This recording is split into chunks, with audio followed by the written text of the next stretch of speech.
모아모아톡 시청자 여러분 안녕하세요. 시청자 여러분, 어제 방송 보신 분들 혹시 제가 교통사고를 저질렀다 냈다 라는 거 기억하시나요? 막상 아주 작은 사고였는데도 불구하고요, 사고가 났을 때 굉장히 놀랬고, 놀란 다음에는 마치 어디가 아픈 것 같은 생각이 드는 거예요. 실제로 안 아파요. 근데 아프지 않을까 이런 생각이 들어요. 교통사고가 나서 일단 뒷목 잡죠. 저희 뒷목 잡고 뭐 허리 아프다, 뭐 어디가 다쳤다 이럴 때 실제 상처가 나서 피가 나지 않잖아요. 그렇게 되면 가게 되는 병원이 있어요. 통증을 치료하러 많이 가게 됩니다. 그리고 또 이제 나이가 들어서 무릎이 아프다 이러면 그 아픈 것을 찾아가는 데가 아픈 곳을 찾아간대. 아픈 것을 찾아내기 위해서 원인 치료를 하기 위해서 찾아가는 데가 병원인데요. 저희 아틀란타 이 한인 사회에서 굉장히 유명한 통증 치료 병원이 있어요. 아세요? 유명한. 네, 오늘은 유명재 통증 치료 의사 선생님, 닥터 모시고 얘기하겠습니다. 안녕하세요, 선생님. 안녕하십니까? 네. 성함이 정말 귀에 쏙쏙 들어와요. 네. 손님도 너무 많으시다고 들었어요. 그렇게 바쁘진 않습니다. 아, 그래요? 예. 저희가 녹화 섭외할 때요, 굉장히 시간 많이 걸렸어요, 여러분. 유명하시니까. 그 선생님의 이력을 제가 뭐 이제 좀 보고 이러다 보면, MD를 보고 사실 처음에 MD신데 하시는 게 통증 치료인가 하는 생각 조금 했어요. 메디컬 닥터시잖아요. 그렇죠. 사실 통증의학은 마취과에서 나온 한 분야입니다. 의학은 크게 대체의학하고 아니면 트래디셔널 메디슨, 전통의학으로 나눠지는데, 전통의학을 생각하시면 한국에서는 전통의학 하면 한약 치료하시고 그런 것들을 생각하시는데, 미국에서의 전통의학이라는 거는 의대를 나오고 메디컬 닥터 디그리를 따고 행하는 의료 행위를 전통의학이라고 부르고, 대체의학이라 하면 영어로 얼터너티브 메디슨이라고 부릅니다. 말 그대로 전통의학을 대체하는 의학으로서 뭐 카이로프락틱 치료나 아니면은 뭐 한약 치료 뭐 이런 것들이 있죠. 저는 그런 치료를 하는 게 아니라, 저는 의대를 졸업하고 대학병원에서 트레이닝을 받고 대학에서 프랙티스를 하다가 이번에 개업을 해가지고 전통의학을 하고 있는 의사입니다. 그러니까 메디컬 닥터시면서 통증의학을 하시는 분을 만나기가 쉽지 않거든요. 그러니까 한국 분들이 선택하는 이 과정에서 내과 많이 하시고, 그러시죠. 또 이제 또 외과도 또 많으시더라고요. 워낙 우리가 이 솜씨가 좋으니까. 근데 왜 통증의학을 하셨는지 여쭤봐도 될까요? 통증의학은 일단은 사람이 가장 두려워하는 게 통증을 가장 두려워합니다. 죽는 것보다 더 두려워하는 게. 아니 주사 한 방만 맞으려 그래도 비명 나죠, 우리. 아플까 봐. 그렇죠.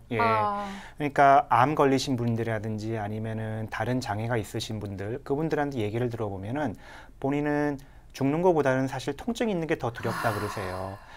그러신 분들이 나이가 들수록 굉장히 많이 늘어납니다.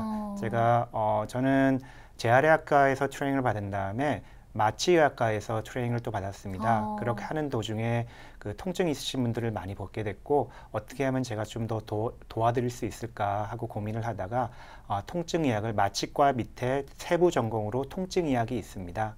그래서 통증의학을 전공을 하고 그 다음에 이번에 개업을 하게 되었습니다. 그래도 이제 이번에 개업 자꾸 그러시는데 꽤 되지 않으셨어요? 1년 조금 넘었죠? 아, 정말요? 근데 왜 이렇게 오래된 것 같이 느껴지죠? 너무 유명하셔서 그런 것 같아요. 정말. 왜냐하면 너무 이 이름, 성함이 이렇게 귀에 쏙쏙 들어와서 저는 사실은 여기서 꽤 오래 하신 줄 알았어요. 그리고 이제 워낙 많은 분들이 말씀을 하시니까 지금 이제 어쨌든 환자를 직접 많이 치료를 하시고 계신데, 오늘은 특별히 이제 무릎에 대한 얘기를 좀 제가 하고 싶어 했어요. 저희 친정 어머니가 양쪽 무릎 관절 수술을 하셨거든요. 근데 그 전에 수술하시기 전에 그 통증이 정말 굉장히 심했어요. 그렇죠. 그리고 사실 우리가 직립보행을 하는 유일한 그 영장물이잖아요. 그 상황에서 무릎이 아프다는 거는 엄청난 디스어드밴티잖아요. 그렇죠. 그 무릎이 아픈 질환 중에 어떤 것들이 있어요? 무릎이 아픈 질환은 굉장히 많습니다. 크게 나누어 가지고 무릎 관절 내에 문제가 있는 경우도 있고, 아니면 무릎 관절 밖에 문제가 있는 경우도 있습니다. 대표적인 질환으로 무릎 관절 내에 문제가 있는 질환은 흔히들 많이 알고 계시는 관절염, 그러니까 퇴행성 관절염이 있습니다. 퇴행성 관절염은 그 뼈 끝에 이렇게 말랑뼈가 붙어 있는데요. 우리가 도가니탕 먹을 때 붙어 있는 말랑말랑한 그 부분이 있잖아요. 그게 도가니네요, 그게? 예, 그렇죠. 그게 연골입니다. 그 연골이 이제 많이 사용하고 오래 사용하고 그러면 자꾸만 깎여 나가가지고 생기는 질환이 퇴행성 관절염입니다. 이게 젊었을 때는 그게 깎여 나가는 속도하고 그 재생되는 속도하고 비슷해가지고 그 두께가 일정하게 유지가 됩니다. 하지만 나이가 드시고 아니면은 뭐 사고로 다쳐셨다든가 이럴 경우에는 그 깎여 나가는 속도가 재생되는 속도를 따라잡지를 못합니다. 그러면은 밑에 있는 뼈가 드러남으로 인해 가지고 생기는 그 질환을 우리가 퇴행성 관절염, 영어로는 오스테오아스라이티스, 골관절염 이렇게 부릅니다. 골관절염 외에도 여러 가지 관절염이 많이 있습니다. 류마티스성 관절염도 있고 또 다른 염증성 관절염도 있고 여러 가지 질환들이 있는데 골관절염이 압도적으로 그 숫자가 훨씬 더 많습니다. 그래서 우리 나이 드신 어머님들, 아버님들 그 흔히들 많이 고통스러워하시는 게 골관절염, 무릎에 생기는. 네. 근데 골관절염은 무릎에만 생기는 게 아니라 고관절, 그러니까 힙 조인트에도 생길 수도 있고 아니면 손관절, 어떤 분들은 손가락. 예, 손가락. 네. 손가락에 생길 수 있고 손에서 가장 많이 생기는 관절염은 사실은 엄지손가락 아래에 있는 관절이 가장 많이 생깁니다. 이게 영장류하고 그러니까 우리가 손가락이 5개인데요. 네. 침팬지나 이제 고릴라 이런 하고 그런 동물들하고 인간하고 다른 점이 엄지손가락을 자유롭게 사용할 수 있다는 점인데 그 엄지손가락이 사실은 이 손가락 손 기능에서 50%를 담당합니다. 그래서 손가락이 하나가 엄지손가락이 잘려 나가면은 손이 50% 기능을 잃었다고 합니다. 뭘 잡을 수도 없구나. 그렇죠. 예. 생각해 보세요. 엄지손가락이 없다면 이걸 잡는데 굉장히 그러니까 불편하겠죠? 지금 제가 딱 생각해 본 적이 없거든요. 그렇죠. 그래서 손에서 관절염은 사실은 엄지손가락 아래쪽에 관절염이 가장 많이 생깁니다. 하지에서 생기는 관절염은 무릎 관절염이 가장 많고요.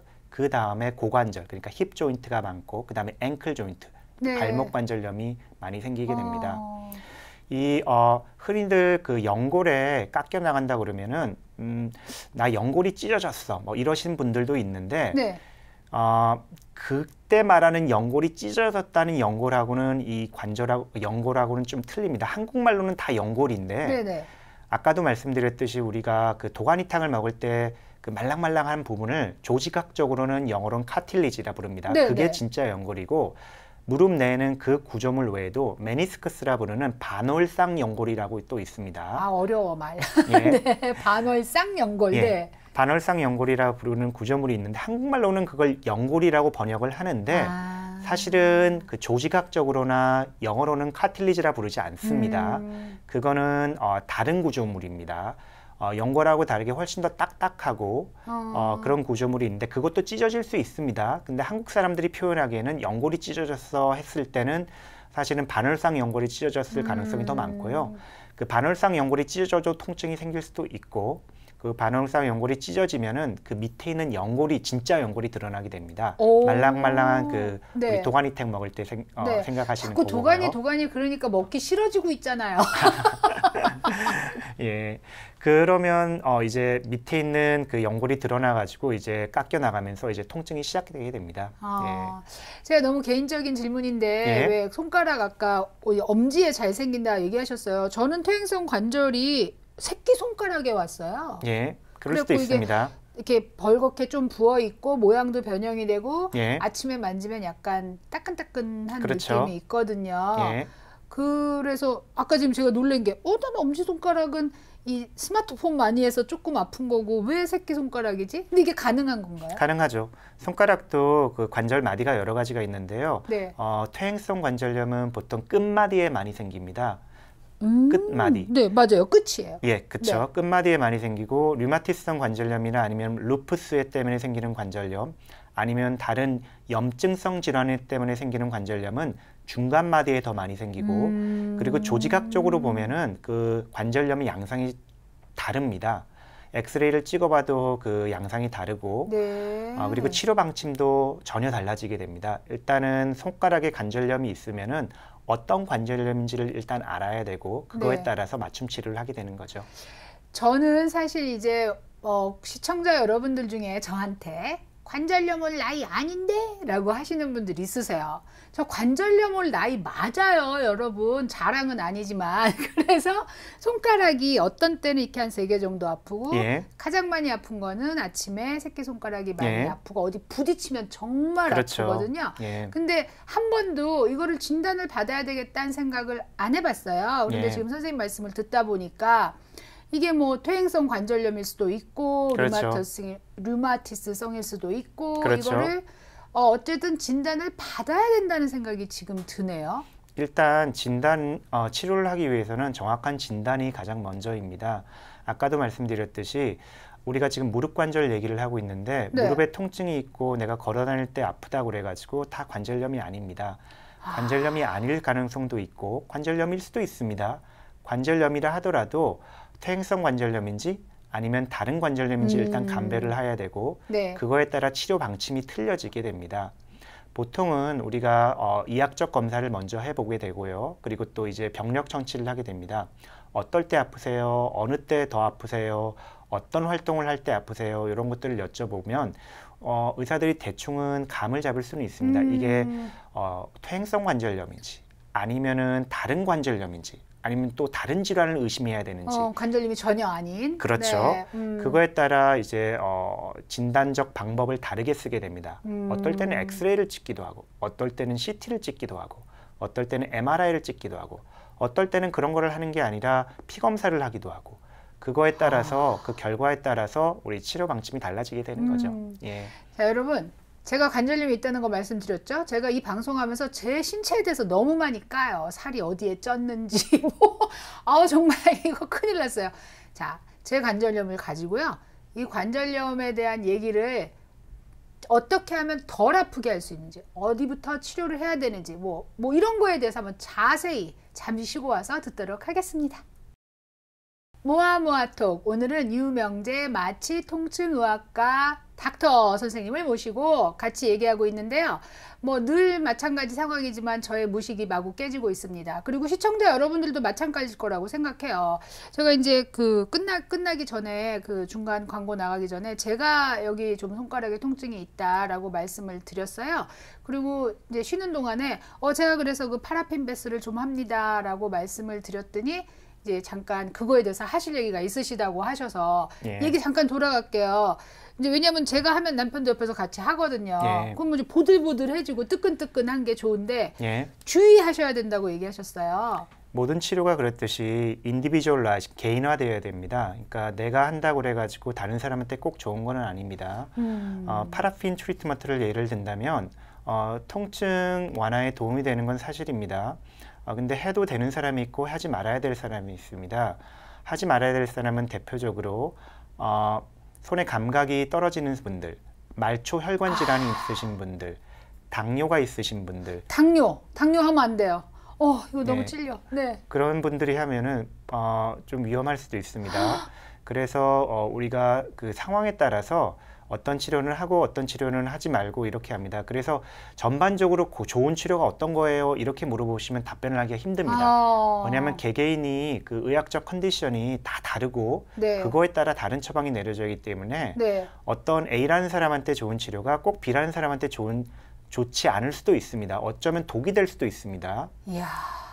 인터넷을 우리가 너무 신봉해서 거기서 좋다 그러면 다 먹고 거기서 이거 하라 그러면 다 하는데 큰일 나겠네요. 예, 정확한 자기 진단을 진단받은 다음에 네. 치료 방침이 정해져야지 그거를 남이 하니까 내가 따라하고 이러면 자칫 잘못하면 위험할 수도 있습니다. 특히 왜 이제 핫팩을 많이 쓰시고 예. 또 이제 저희 친정엄마가 옛날에 전기 자극하는 거를 예. 많이 쓰시는 걸 옆에서 봤거든요. 예. 그 정도는 아무나 해도 되나요? 비교적 안전하다고 알려져 있으니까 그런 것들을 시중에서 구입할 수 있고 하는데요. 네. 사실 핫팩 같은 것도 주의해야 될 사항들이 많이 있습니다. 핫팩 같은 것들은 페리페럴 바스큘라 디지즈, 그러니까 혈관성 질환이라든지 네. 이런 것들이 있을 때 핫팩을 대면 혈류가 굉장히 많이 증가하게 됩니다. 네. 그러면은 혈관이 좁아져 있는 사람들에서는 그 혈류가 증가하는 거를 받쳐주지를 못하는 경우도 있습니다. 그럴 경우에는 괴사가 생기기도 하고 감염이 생기기도 하고, 그리고 또 예를 들어서 화상이 생기신 분들, 우리가 흉터가 진지신 분들 있잖아요. 네. 그런 데다가 핫팩을 하면은 위험합니다. 하면 안 됩니다. 그러면 그 흉터 생긴 부분이 괴사될 수도 있고 그렇기 때문에 이건 일부분이 예고요. 네. 그리고 또 예를 들면은 핫팩을 뜨뜻하시다고 대시고 누워서 주무시는 분들도 있는데 많아요. 그건 상당히 위험합니다. 그 피부에 그러면은 이렇게 얼룩덜룩하게 네. 그런 반점이 생기게 되는데요. 그걸 영어로는 우리가 에리세마 에브 이그네라 부릅니다. 네. 뭔지 모르지만 엄청 어렵네요, 말이. 예, 영어 단어인데 라틴어입니다, 사실은. 근데 그거는 피부에 그 피하 혈종이 그 핫팩에 의해서 적혈구가 녹아가지고 얼룩덜룩하게 생기는 건데 마치 태투와 같이 생긴다고 그래가지고 그건 안 지워집니다. 그건 영원히 갑니다. 그건. 아니 저희가 핫팩을 이렇게 배에도 올려놓지만 무릎이 네. 아프면 무릎에도 올려놓고 이렇게 정말 아무렇지도 않게 하거든요. 네. 근데 어떤 분이 그 차라리 냉찜질을 해라라고 얘기한 적이 있긴 해요. 그럼 네. 냉찜질은 괜찮은가요? 마찬가지예요? 똑같습니다. 냉찜질도 하지 말아야 되실 분들도 있는데 예를 들면 레이노드 피나미논이라 가지고 혈관이 주기적으로 수축했다, 확장했다 그런 거를 반복하는 질환들이 있습니다. 그런 거에 사용하면 좀 위험할 수도 있고요. 그리고 감각이 떨어지시는 분들, 그러니까 네. 말초 혈관 질환뿐만 아니라 그다음에 페리페랄 뉴로패시, 그러니까 말초 신경병증이라든지 이런 것들에 이런 질환들이 있으신 분들은 사용하면 좀 위험할 수도 있습니다. 그러니까 일단 무조건 정확한 진단이 필요하다에 대해서는 그렇죠. 뭐 의심의 여지가 없네요. 그렇죠. 근데 왜 이렇게 병원 가는 게 무서워서 인터넷을 뒤질까요, 우리는? 인터넷에 나와 있는 정보들이 많은데요. 네. 그 인터넷에 나와 있는 정보가 제가 틀리다고 말할 수는 없지만 네. 그거는 그 개인의 상황에 따라 나와 있는 정보는 아닙니다. 예를 들어서 유튜브 찾아보면 이런 운동이 좋더라, 무릎에는. 맞아요. 그런 거 찾아서 하시는데 그건 사실은 일반적인 원칙상에는 맞을 수 있지만 그 개인의 상황에 따라서는 맞지 않을 수도 있습니다. 어떤 사람들은 어떤 운동을 어느 이상 하면은 더 위험할 수도 있습니다. 이야. 그렇기 때문에 저희 메디컬 닥터, 저 같은 경우에는 물리치료한테 리퍼를 하더라도 이런 운동을 여기까지만 하세요. 여기 더 이상은 하지 마세요. 이런 의학적 상황이 있으니까 요건 하면 되고 요건 하면 안 됩니다. 라고 네. 이렇게 인스트럭션을 주게 됩니다. 그래서 어떤 치료를 받더라도 전문의랑 상담을 하신 다음에 네. 그 상황에 맞춰서 네. 치료를 하시는 게 가장 좋습니다. 이야. 제가 지금 새끼손가락이 시작됐다라고 얘기를 했잖아요. 이 네. 시작된 시점에 병원에 가야 될까요? 그래서 좀 완화시킬 수 있는 거를 제가 해야 될까? 아니면 좀 더 기다려서 내 손가락이 다 아플 때까지 있어야 될까요? 모든 치료는 빨리 할수록 좋습니다. 괜히 물어봤어. 예. 일단은 아까도 네. 말씀드렸듯이 진단을 먼저 내려야 되고요. 네. 어떤 질환은 빨리 치료해서 그 질병이 진행되는 걸 막을 수 있기도 합니다. 늦추고 막고. 그렇죠. 네. 예를 들어서 루마티스성 관절염이라든지 네. 아니면 루푸스 때문에 생기는 관절염이라든지 이런 질환들은 루마티스성 약을 먹던다 하더라도 관절이 변형되고 손상된 거는 그 약이 변형된 거를 돌릴 수 없습니다. 이미 손상된 거는 막을 수 없습니다. 네. 그러니까 빨리 진단을 해야지 그거에 따른 적절한 치료가 들어가게 됩니다. 이야, 저 병원 가야 된대요, 여러분. 자, 이제 아까 이제 관절염으로 다시 돌아갈게요. 무릎 관절염을 아까 이제 많이 얘기를 하고 또 우리 이제 시청자 여러분들이 가장 궁금해하시는 부분일 수 있거든요. 그 치료에도 물론 사람마다 다르지만 그렇죠. 치료 방법에 대해서 좀 얘기를 해주실 수 있을까요? 예, 아까도 말씀드렸듯이 진단을 먼저 내려야 되는데 진단 방법은 이제 일단 병력 청취와 함께 이학적 검사를 해가지고 전형적인 그 퇴행성 관절염 소견이 보이면 보통은 엑스레이를 찍어봅니다. 엑스레이를 찍어보면은 우리가 무릎 관절이 얼마나 좁아들어 있는지, 어느 관절이 좁아들어 있는지, 무릎 관절도 하나의 관절이 아닙니다. 내측 관절이 있고 외측 관절이 있습니다. 그거에 따라 가지고 치료 방침이 정해지게 됩니다. 보통은 보존적인 치료 방법을 먼저 합니다. 보존적인 치료 방법이라 하면 모든 사람을 다 관절 치환술 받고 수술하고 이렇게 권유하지 않습니다. 스텝 바이 스텝으로 치료하게 됩니다. 일단은 약물을 먹어보기도 하고 그 염증을 낮추는 약을 먹어보기도 하고 흔히들 시중에 나와 있는 에드빌, 모츄린 뭐 이런 약들이 많이 있는데 그런 약들이 다 그 약에 따라서 성분명이 조금씩 다릅니다. 그거에 따라서 어떤 사람은 에드블 먹는 게 더 유리한 사람도 있고, 어떤 사람은 네프록센, 알리브를 먹는 사람이 더 유리한 사람도 있고, 어떤 그냥 사람은 그 카운터탑에 있는 약들도 그렇게 다를 수가 있어요? 그 카테고리상으로서 그게 엔세이드라 부르는데 영어로 네. 비스테로이드성 소염 진통제라 부릅니다. 네. 근데 그 밑에는 여러 가지 약들이 있습니다. 그 약들이 하나하나가 각각의 특성이 다릅니다.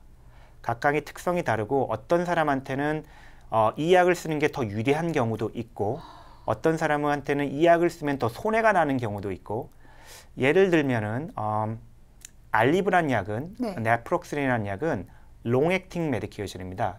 효과가 오랫동안 지속되는 약입니다. 12시간. 하지만 효과가 바로 나타나지는 않습니다. 그래서 통증이 양상에 따라서 나는 하루 종일 관절이 아파. 시도 때도 없이 관절이 아파. 계속 아파. 이런 분들한테는 롱액팅 메디케이션을 쓰는 게 맞고 하지만 나는 관절이 아프긴 한데 뭘 하고 나면 약간 반짝하게 아프다가 그 다음에 사라져. 제가 그렇죠. 예, 그런 분들한테는 아이부프로펜이라든지 모트린 이런 약들이 더 많습니다. 왜냐하면 그 약들은 보통 지속 효과 시간이 짧긴 하지만 효과가 빠르게 나타납니다. 근데 대표적인 약을 들어서 그렇지 그것뿐만 아니라 약의 그 특징들이 조금씩 다릅니다. 네프록센은 예를 든다면은 알리브란 약을 예를 든다면 이 모든 약들이 심혈관계 질환을 좀 약간 증가시킵니다. 사실은. 그래요? 예, 혈관들을 좀 더 막히게 하는데 굉장히 크게 증가시키는 건 아닙니다. 이만큼 증가시키는데 예를 들어서 모트린은 그런 게 조금 더 위험성이 더 크다고 알려져 있고 네프록센은 조금 더 적다고 알려져 있습니다. 그리고 셀레브렉스라는 약이 있는데 그런 약은 위장관 질환을 조금 낮춘다는 또 보고돼 있고 그래서 만약에 예를 들어서 심혈관계 질환이 있으시고, 그러니까 허트에도 심장에 스텐트도 박으시고, 그 다음에 뭐 말초혈관 질환도 있으시고 이런 분들이 나이 드신 분이 오셨어요. 그러면 저는 모트린을 안 쓸 것 같아요. 저는 알리브를 쓸 것 같아요. 네프록센을 먼저 쓸 것 같아요. 예를 들어서 그 위궤양이 있으시고 이러신 분들이라면 모트린이나 알리브 둘 다 안 쓸 것 같아요. 저는 다른 약을 또 쓸 것 같아요. 처방약을 또 위장관을 보호해주는 약들이 있습니다. 그런 비교적 덜 그 위장관을 자극하는 약들이 있는데 그런 약들을 먼저 쓸 것 같아요. 그 약들에 따라서 성격이 천차만별로 다릅니다.